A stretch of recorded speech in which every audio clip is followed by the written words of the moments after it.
Welcome back, my fellow RPG grog nerds, be they Warcraft or D&D, variety, or any other kind of RPG. I do talk a lot about Warcraft on the channel, but I never wanted it to be its sole focus. And there is one game that I am looking forward to, and if you can read the title, unless I changed it, you probably already know what game that is. And I am looking forward to it for reasons that I cannot really explain myself.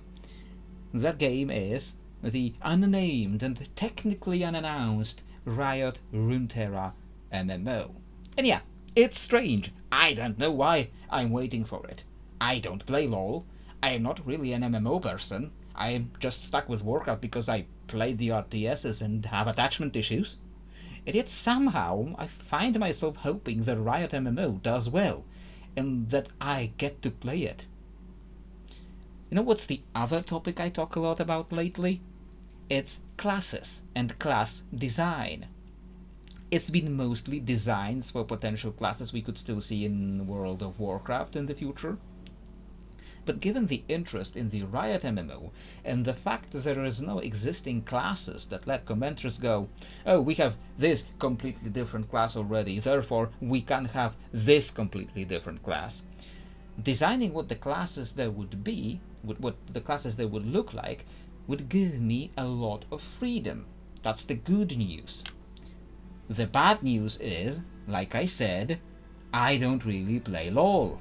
So organizing any sort of classes from the existing champions and other characters would be very difficult.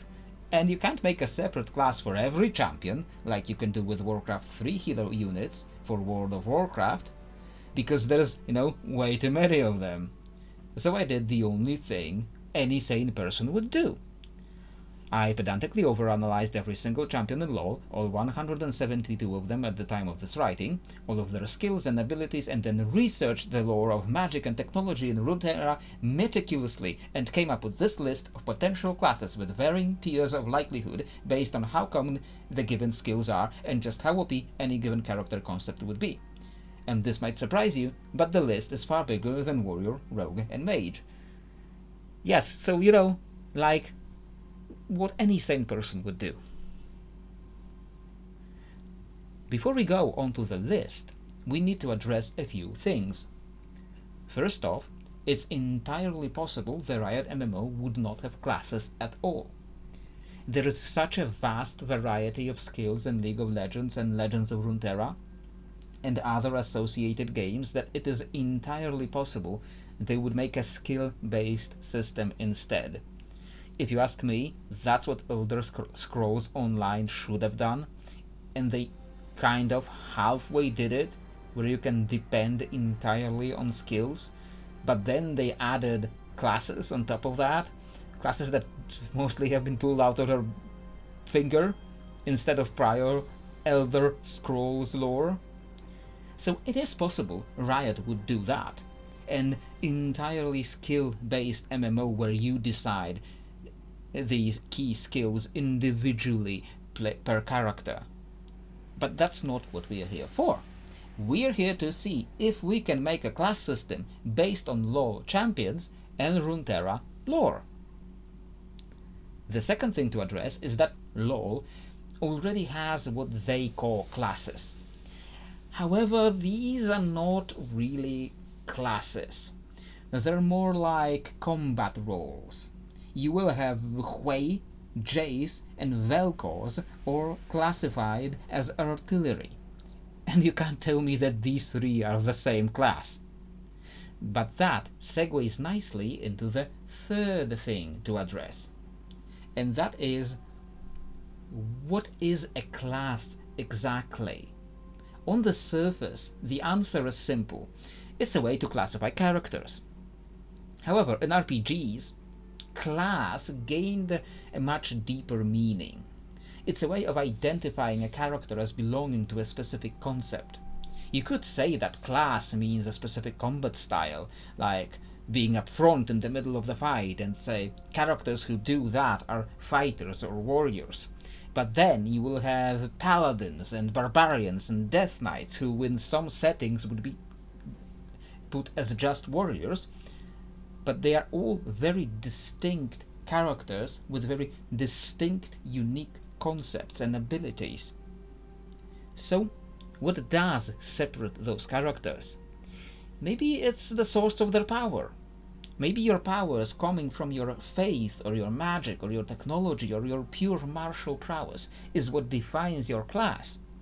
But then you will have, in Warcraft for example, warlocks and demon hunters who play very differently, but they're both powered by demons. Or in LoL, you would have Ashe and Lux who both use elemental magic, but you can't tell me these two are the same class. So if neither of these two things is what defines a class, then what is? And this is the core of my class design philosophy. What defines a class is a combination of a combat style and a source of power. And sometimes crossing these two can be easier or harder to come up with a unique class concept, but we're not trying to come up with new stuff, but seeing if we can classify existing LoL champions like this. And now, this proves easier than you'd initially think, only very time-consuming. As I mentioned before, LoL already has champion classes. Even if those classes are not really classes in our understanding, they are combat roles, and they can help us understand the different combat styles within the game's paradigm. And if we look into the different types of magic in the lore, we will see there are three main types of magic. If we add weapons or martial ability as another power source, and then add technology, we can now cross this list with the list of champion classes and create a table of potential unique classes LoL could have. But does it actually have those represented anywhere? So let's find out. The first tier of classes is what I call the no-brainers. Yes, Draven is here, but it's not about having no brain. It's about classes that we can be almost certain will appear in the Riot MMO, if it has any classes. These examples will be pretty obvious and will require very little explanation. The first of these is, of course, the warrior. I defined most warriors as weapon users fulfilling the role of tank or fighter. These are, among others, Ambessa, Darius, Garen, or Poppy. Like I said, warrior needs little introduction. The warrior focuses on their weapon use and on taking and occasionally dishing out a lot of punishment, and have little to no magic, until occasionally they pray for a giant sword to fall from the sky. It's a no-brainer because if an RPG wouldn't have a warrior or a fighter, then it probably wouldn't have any classes at all. The second no-brainer is, of course, the rogue. Between Akali, Katarina, and Rengar, the rogue is most often the weapon/slayer type. We all know what rogues are like and how they play. Rogues like stealth and melee weapons and being quick, agile combatants that try to avoid being hit. They like to hit hard and hit fast and then disappear. Probably a few champions that feel very rogue-like are not here, but that's because I put them in different places. The last class I put in this tier is what I ended up calling the marksman. Being largely weapon/marksman or weapon/specialists, this class includes champions such as Akshan, Samira, or Tristana. While they do rely on technology on some level, chucking bombs occasionally, they are not really focused on the unique aspects of Runeterra's technology. They really are mostly about just fighting with their guns or bows and just using some very straightforward products of technology rather than making them. You might notice I did not put mage here, but that's because I decided to split the mage up. Yes, in the lore they are usually just called mages, without really differentiating between them as being different classes or different types of characters, but if you analyze their skills and distill unique themes you will see that if the Riot MMO doesn't have just like 3 or 4 classes, these mages will probably be split up. And that brings us to Tier 2. Tier 2 is the classes and character concepts that are very common, but who start getting very specialized in their skills. And most of this category is mages. And I just called most of them X-Mage because there are no very distinct names for them. If you have any suggestions for any better names, let me know. The first of these is Elemental Mage. This includes Brand and Lux and Nami, and as you can see, most of these are of mage or controller role, and this will be true for most of these mages. Controller is a separate role in LoL, but it was very hard to identify any sort of unique concept for, say, specifically Elemental Controller. On a conceptual level, they are largely the same as mages. There's an occasional slayer in this category, such as Kiana, because she is a somewhat roguelike, but on a more conceptual level she's still a mage. So, elemental mages still need little introduction. Their magic comes from the natural world of Runeterra, and they use it to control the elements, to blast or control their enemies. These are what most people imagine when they hear the word mage. There are, however, 2 more relatively likely types of mages that I think merit separation from the elemental class. The first one is the Spirit Mage, and there is a lot of them on the champion list. They include Ahri, Hui, or Rakan. Being largely spirit/mage or spirit/controller on the table, they nevertheless use their magic very differently. Even when LoL classifies them as mage rather than controller, they do a lot more manipulation and control than the elemental mages, and their magic coming from the spirit realm, it manifests differently. The last mage I put here wouldn't be technically counted as mage lore-wise because that's what I called Void Mage, and according to lore, void powers are technically not magic, but the absence of magic. And in LoL they are classified as mages or controllers and fight a lot like mages, just using more void-focused abilities. There aren't a lot of champions here, such as Kassadin, Malzahar or Syndra, but it creates a very unique skill set with its own niche that would otherwise be very hard to get in the game, and that I believe players would want to see. There are 2 more classes in Tier 2 on my list, and they could be, in theory, made to be one class. If the Riot MMO launches with, say, 4 classes, these 4 classes would probably be Warrior, Rogue, Mage, and some kind of Tinker or technology user. However, this technology has 2 very distinct aspects that could easily lend themselves to 2 different classes. The combat roles assigned to both are all over the place, but I believe they can both work separately on the basis of their lore. The first one is Hextech.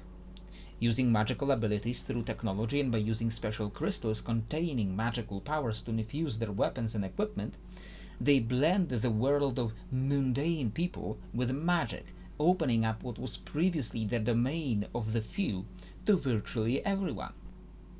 The Great Equalizer, Hextech focuses on the more mechanical aspects of technology, allowing its users to either wield all kinds of weapons, from Jace's hammer to Caitlyn's sniper rifle to Victor using his staff like a regular mage. The other one is Chemtech. Originating as Dirty Hextech, the Great Equalizer of Hextech proves to be not very equal, because the people of Zone needed their own version. It developed its own style. Chemtech users do not really use mundane weapons infused with magical energies. They use chemical mixtures to infuse themselves with great power. Where Hextech resembles our modern ideas of technology more, Chemtech is the mad science from the pulp novels of the 19th century, resembling the most Frankenstein's monster or Dr. Jekyll and Mr. Hyde. These are two very distinct concepts, and you could slam them together if you really had to, but I believe they are best served as their own things. Now we are getting to Tier 3, and the last tier that, in my opinion, is likely to show up in the MMO initially. I called them the surprises because when I looked at the role/power combinations they represent, I did not expect many champions in those slots, but I actually found quite a few, and that's why I believe they are likely to show up as classes in the Riot MMO. The first of these is what I called the Blade Master. This is largely spirit/fighter or spirit/slayer. A lot of them are Ionian blade dancers, such as Irelia, Sinjao, or Yasuo. You could at first think to put them in the warrior class, and in the most common parlance they would be warriors, but unlike your typical warrior, blade masters do have magic, more specifically spirit magic, coming from the spirit realm. And it is a huge part of Ionian lore that they are mostly tied to. Their magical manipulation of weapons, or using magic in tandem with weapons, creates a unique, distinct class concept. The other combination I was surprised by how widely represented it was is the elemental/tank combination. This combination includes characters such as Malphite, Sejuani, or Trundle. And besides Malphite and Skarner, who are unlikely to lend much to playable characters in an MMO, although it would be funny if they let you play as a giant scorpion, most of these characters are Iceborn. If you're not familiar, Iceborn are a special cadre of people born with the power to handle the true ice. This elemental ice that would kill most people on touch. This lends itself very well to a class concept of a rugged northern warrior wielding large weapons with the elemental ice powers, a concept you do not really see elsewhere. But both of these have a small problem, a problem that becomes really important to the next tier of classes. The regional origin is a big part of a character's identity on Runeterra. I do believe that they will let you choose your origin in the MMO. A modern MMO would probably let you start in any region and then visit the other regions in any order, scaling to your level. But even if the Riot MMO doesn't do that and forces you to choose between starting in Racism Central Demacia or Edgelord Bully Noxus, which I hope they don't, because most people seem to be so over the forced faction divides, which I stand by my claim that they hamper player experience more than they help with anything. Even if they force you to choose between two factions, or just have one starting zone for everyone, they would probably at least give you a checkbox identifying your origin. And this is why I believe these potential class concepts are less likely to show up, at least at launch. The first two are closely tied to each other, and they are both societies that developed around Mount Targon. Many people, including exiles from Demacia, climb Mount Targon in the hopes of reaching the top and becoming a celestial aspect. Around the mountain are two rival societies of Solari and Lunari. The Solari mostly seem to resemble paladins, in what I would classify as either celestial/fighter or celestial/tank. We do not have a lot of Solari champions, so there isn't a lot of LoL bases to build a class around. But it does exist in the lore and on Legends of Runeterra cards. The rivals in the Lunari prefer different combat styles in what I'd mostly classify as celestial/marksman or celestial/slayer, and have the same issue of not having a lot of champions. The argument for them is that they are distinct character concepts, and we didn't have any celestial-based classes yet. The argument against is that they seem to be pretty much exclusive to Mount Targon, which isn't a huge place either. So in an MMO, either somehow you would be able to play a Noxian or a Freljordian with Solari powers, or this class would be locked to one particular region. Given this region's importance to the lore, I'm not even sure if you'd be able to start in that region, even if regions are an option in general. This is an issue with the Blademaster and the Iceborne to some degree as well, but I think those concepts have enough of a representation to make me think more players would want to play them. The last class I have in this category is Void Spawn. Void Spawn could fill most roles with the Void source of power, but they have one huge problem. They're a Void Spawn. Is it very likely that they would let you play as this eldritch monstrosity that rarely even speaks and just goes around and eats things? Probably not. It's still a huge distinct concept in lore and game mechanics. It just feels odd to me as a class, at least at launch. The next tier is a whole bunch of champions and character concepts that strike me as probably too OP to be playable characters. And it's hard to power them down enough to bring them down to the same level as other characters. And it's unfortunate because there are some cool concepts here. You might have noticed, for example, there are no celestial mages yet. That's because if you look at the LoL champions, most celestial mages are a god of some kind. Aurelion Sol, Bard, Morgana, Zoe, all of them are either celestial gods of some kind or aspects, former mortals who ascended to godhood by climbing Mount Targon. While in LoL, Aurelion Sol and Bard are balanced to be equal to characters like Vi or Draven, in the lore they are much stronger. It's not impossible to come up with some sort of mortal mage with celestial powers, but given the lack of prior representation, it's probably not a very high priority for the MMO. The next OP concept of a class with unique lore and unique abilities is the Shuriman Ascendants. By using their solar disk to reflect the light of the celestial realm and using this celestial power in tandem with the natural elemental magic, these people were transformed into half animal forms. It's a very unique concept that I'd love to play, but given that they have nearly godlike power, though not quite on the same level as the celestial aspects, it seems unlikely.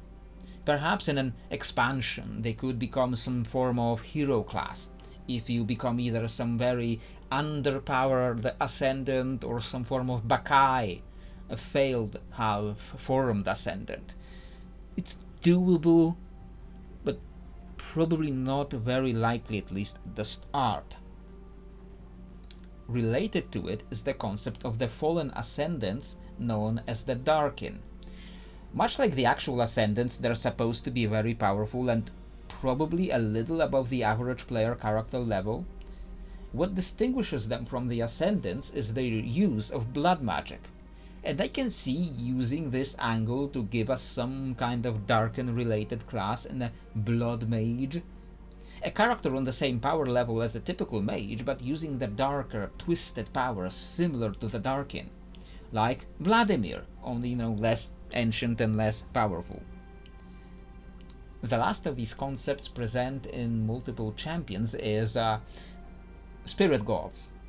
The name speaks for itself.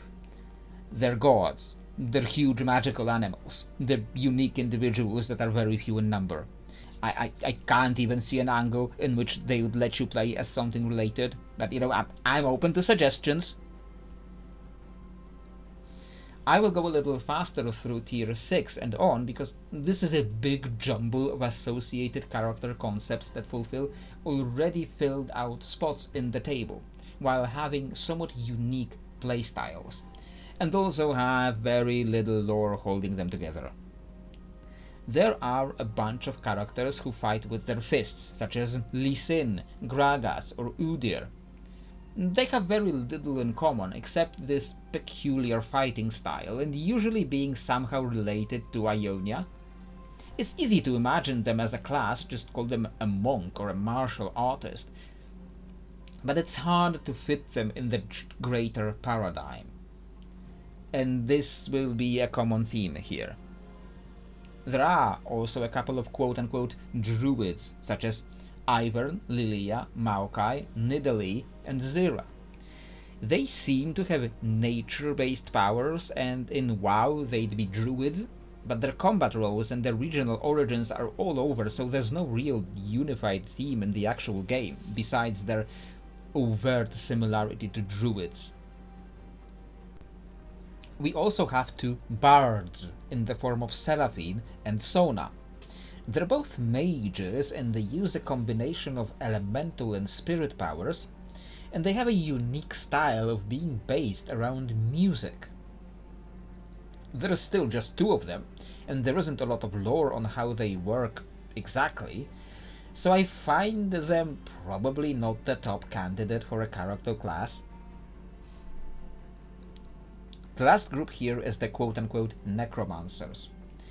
Technically, most of them fall under the spirit/mage or controller combination, with the occasional slayer or fighter, and most of them are united in being tied to either Viego and the Shadow Isles, or Mordekaiser. In Runeterra lore, this form of death magic falls under spirit, so they are a duplicate in an existing slot, but I don't want to dump them under spirit mages because it feels weird to have Karthus or Thresh in the same category as Ahri or Lulu.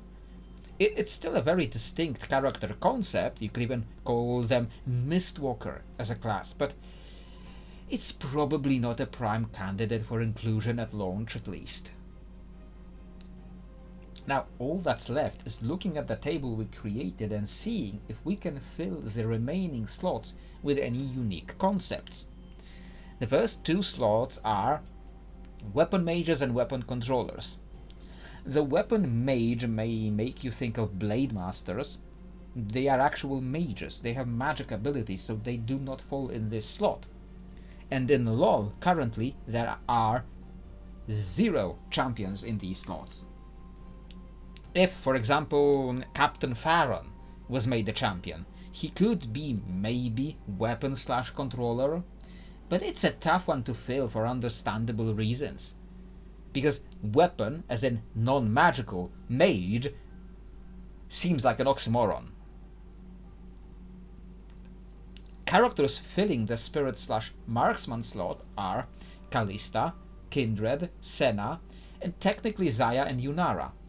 So they are all over the place, with nothing in common, and one of them is a god. So there is no unified concept to make into a class. There are very few elemental marksmen, and they include Ash and Smolder, an Iceborn with a bow, and a baby dragon. So once again, not a lot to go off of. Most elemental slayers are either slayers by technicality, fitting a mage concept better, such as Nila, or they are Darkin. So again, not much to build on. The last empty slot, the spirit/tanks, are Amumu, Shen, and Tam Kench. Once again, very little in common, and are probably kept together only by a technicality. And that's it. We've gone over all 172 champions, some additional lore from other associated games, and filled most slots to give us this table of potential classes, with the most likely ones being in solid black text, the less likely ones with an increasingly fainter color and the cursive. So in the end, the roster I think we can expect at launch is Blademaster, Chemtech, Elemental Mage, Hextech, Iceborn, Marksman, Rogue, Spirit Mage, Void Mage, and Warrior, whatever the exact names would end up being.